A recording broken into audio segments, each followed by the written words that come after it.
ഈ സമയത്ത് ചൊല്ലാം. ഇനി അതല്ലാതെ തന്നെ ഞാൻ വീണ്ടും ഒരു മെത്തേഡ് കൂടി ഇവിടെ പറയാം.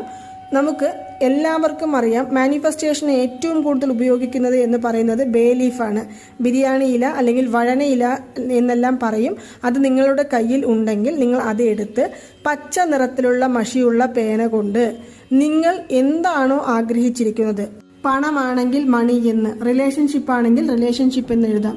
അതുമല്ല ജോബ് ആണെങ്കിൽ ജോബ്, വേറെ എന്താ ബിസിനസ്സിന്റെ ഉയർച്ചയിലേക്കാണെങ്കിൽ ബിസിനസ് എന്നിങ്ങനെ നിങ്ങൾക്ക് എന്താണോ ആവശ്യം അത് നിങ്ങൾ ചുരുക്കി എഴുതുവാനായിട്ട് ശ്രമിക്കുക. ആ ഇലയിൽ പച്ച നിറമുള്ള മഷി കൊണ്ട് ചുരുക്കി നിങ്ങൾ ഏതെങ്കിലും ഒരു സൈഡിൽ എഴുതാവുന്നതാണ്. അതിന്റെ പിറകുവശത്ത് നിങ്ങൾ ഏത് ഭാഗത്താണോ എഴുതുന്നത് അതിന്റെ പിറകുവശത്ത് 117611 ഈ നമ്പർ എഴുതി നിങ്ങളുടെ ഉള്ളം കൈയിൽ, നിങ്ങളുടെ 2 കൈ കൊണ്ടും ആ ഒരു ഇലയെ ക്ലോസ് ചെയ്ത് പിടിച്ച് ഈ യൂണിവേഴ്സിനോട് നിങ്ങൾ